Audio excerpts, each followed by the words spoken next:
Os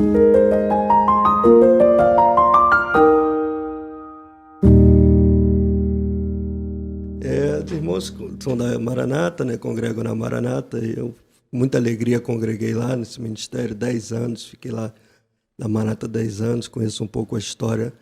Mas eu gostaria de conversar aqui com o professor Lúcio acerca da teologia, do ingresso do irmão na teologia. Como é que funcionou? Como é que deu início aí? Olha, eu acredito que o início se deu no versículo que Deus me colocou no coração para o batismo. Se você lembra, para você se batizar, você tinha que recitar um versículo, né? Então, o versículo é: quem crê em mim, como diz a Escritura, do seu interior fluirão rios de água viva.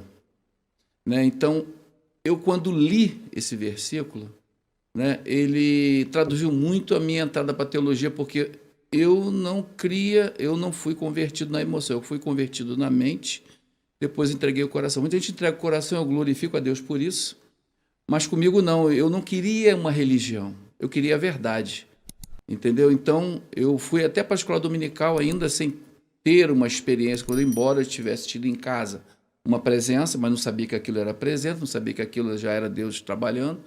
Mas o que eu posso dizer para vocês é que a minha entrada para a teologia foi desde esse versículo, que a coisa tem que estar escrito, tem que ser comprovado. Foi aí que meu marco inicial, que eu posso dizer. Entendi. Mas pode falar.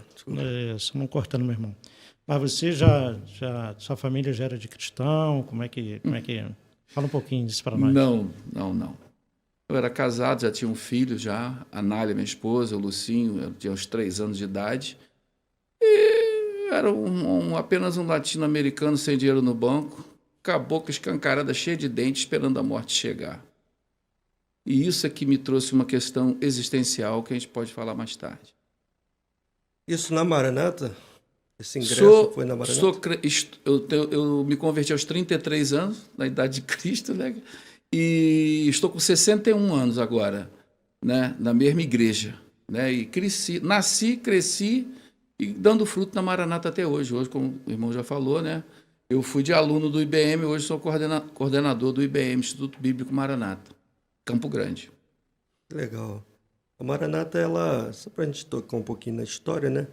Ela começa lá no meados dos anos 70, né? Doutor Cioli, sua esposa. Aí começa o trabalho aqui no Não é Rio. do meu tempo, não, tá? Aí eu sou dos anos 90. Eu conheço, eu sou dos anos 90 também na Maranata. Ele começa ali Rio Comprido, o trabalho, aí depois vai para a BI, um trabalho muito, muito interessante. A Maranata, a gente vai falar um pouco disso aqui, ela se orgulha de ser uma igreja que prega o evangelho com equilíbrio. Isso é uma marca da Maranata. E a teologia é muito importante para que haja o equilíbrio no conhecimento, no crescimento. Eu estava vendo acerca do conteúdo do irmão e você ministrou teologia sistemática, né, e apologética, foram matérias que você ministrou no seminário, né? O que é a teologia sistemática? Vamos fazer um podcast de conhecimento? São as 10 teologias, né, que a Bíblia fala dela, e a teologia sistemática apenas sistematizou o que a Bíblia diz. Né? A doutrina de Deus fala sobre Deus, a doutrina de Cristo fala de Cristo, a doutrina do Espírito Santo fala do Espírito Santo, a doutrina da igreja, eclesiologia, fala da igreja, né? E por aí vai, né? Uma série de teologia, doutrina do pecado, doutrina da salvação, né? Escatologia das últimas coisas, aí a gente vai somando, doutrina dos homens, doutrina dos anjos, ou seja, tudo que a Bíblia fala, a teologia sistematizou. E o que está esposado, por exemplo, a escatologia começa no Gênesis e vai até Apocalipse. Se você não sistematizar, para aprender fica muito complexo. Então, os teólogos foram sistematizando. Sobre Deus, o que tem sobre Deus? Gênesis e Apocalipse. O que tem sobre o Espírito Santo? O Espírito parava sobre a fase das águas, mas o Espírito Santo também está agindo lá na frente, né? Falando sobre outras coisas, na igreja, guiando a igreja, etc. Então, para mim, né, hoje já fica aí uma crítica para a igreja brasileira. Tem se dado muito pouco valor nos 10 pilares, são 10 teologias, nesses 10 pilares, né, se aprofundar. Os seminários, em geral, eles passam muito en passant e tratam de outras coisas mais, né, da teologia, como a homilética, não é menos importante, mas vamos dizer assim, a homilética fala de quê? Da teologia bíblica. A arqueologia fala de quê? Da teologia, onde aconteceram as coisas, os fatos que aconteceram, etc, etc. Então, eu digo para você o seguinte, como eu fiquei nessa área, eu fui para apologética, até posso aqui honrar o meu primeiro mestre em apologética, foi o pastor Joel Santana, tem livros escritos, para mim um dos maiores mestres na atualidade, em seitas e heresias. Ele me ajudou a caminhar, por quê? Por exemplo, quando eu ia ver sobre Deus, né? Se você for na questão dos mormons, o mormon crê que um dia ele pode ser Deus, né? Então, se você não souber a doutrina de Deus, você pode virar um mormon. Por exemplo, os testemunhos de Jeová acreditam que Jesus é o arcanjo Miguel. Se você não conhecer a doutrina dos anjos e quem é Jesus Cristo, como na teologia sistemática, você pode virar um testemunho de Jeová. Se você não conhecer a doutrina da salvação, né, que a salvação é pela graça mediante a fé, você pode, às vezes, ficar numa religião que o Brasil é a maior de todas, que crê na salvação mediante as obras. Então, você vê que a teologia sistemática, você sabendo ela, você consegue defender a fé. Uma coisa está intimamente ligada à outra. Daí a minha ligação com isso. Então, nós temos aqui, a gente tem um seminário também lá, então a gente tem muitas pessoas que nos assistem, que acompanham o podcast, que são alunos de seminário e tem outros que estão ingressando no seminário. Então, a gente vai trabalhar com essa hipótese dos alunos e daqueles que já conhecem. Então, as 10 doutrinas dentro da teologia sistemática, usando ela por nome, né? A teontologia, nós temos a martiologia, nós temos, né, a pneumatologia, angelologia, vamos lá, antropologia, né? Então, enumerando assim, começando pela de Deus, né? Doutrina de Deus, doutrina de Cristo, doutrina do Espírito Santo. Aí vamos para a igreja, eclesiologia ou doutrina da igreja. Depois a gente vai para a doutrina do pecado, como tudo começou. Aí doutrina da salvação, iniciou aqui de novo. Doutrina dos anjos, né? Aí nós temos a doutrina escatologia, a doutrina das últimas coisas, bibliologia, doutrina das escrituras. Salvação, né? E antropologia, fechando na 10ª, antropologia do homem, queda do homem, que é o estudo do homem.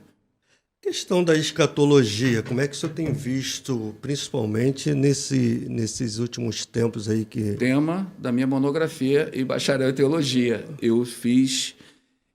O que eu posso dizer, eu tenho uma experiência, eu não sei se vai dar tempo, eu vou tentar ser sucinto. Sim. Qual é a minha pegada dentro da teologia? É pegar o teologiquez para o povão. Quando eu digo povão, eu falo ao pessoal da igreja simples, ele tem que entender.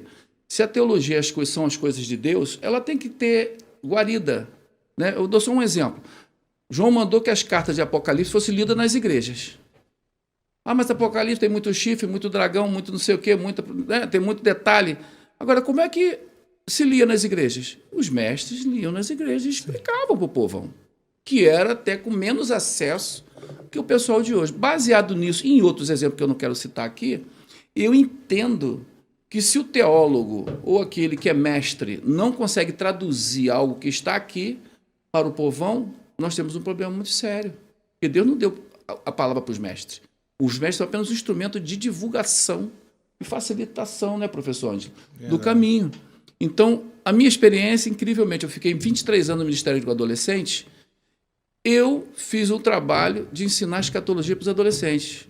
Eu sempre fui contra essas revistinhas, tudo cheio de coisinha para frentex, de corzinha, etc. E eu peguei, vamos ler Apocalipse, vamos interpretar, pedir autorização, meus líderes, claro, né? E comecei a ensinar a escatologia. Eu escrevi uma apostila, tenho uma apostila de 80 páginas, que é para ter virado livro, culpa minha, não virou ainda. Esse material tem sido ensinado em alguns seminários, pelo menos na maioria da Maranata e outros seminários de co-irmãos. As pessoas dizem, já foi até para outros lugares que eu até mandei. O que eu fiz? Eu fiz um gráfico, né? Ele foi idealizado pelo pastor Joel Santana, uma linha de tempo. E eu peguei essa linha de tempo e fiz no gráfico cartesiano, X e Y. Eu botei o tempo e espaço e fui arrumando as coisas, porque eu, para me ensinar, entendo, eu vou ser muito sincero, o que eu notava é que as pessoas conheciam o retalho mas não conhecia a coxa toda. Sim. Todo mundo falava, vamos lá, vou dar um exemplo aqui, arrebatamento, está aqui. Aí vamos falar de Armagedon. Está onde é Armagedon?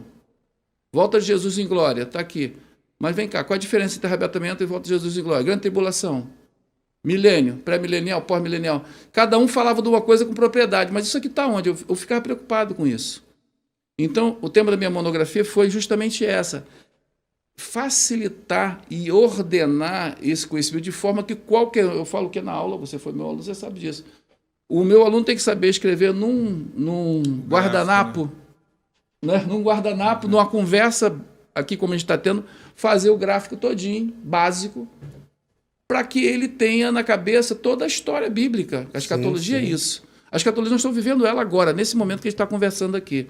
E para mim é uma das matérias mais colocadas de lado, porque é muito complexo, muito complexo.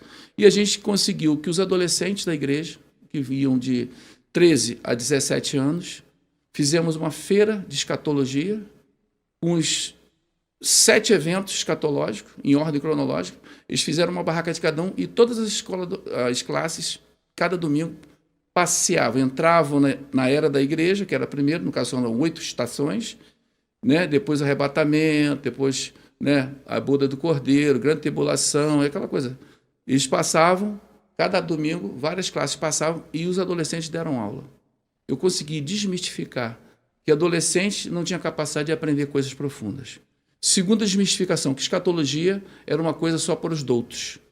Então, eu tenho essa experiência boa para dizer para ti, conseguir pegar a matéria mais difícil da teologia e jogar para o povo, entendeu? E isso é uma coisa que eu agradeço a Deus, porque eu também queria saber, e para ensinar tem que saber.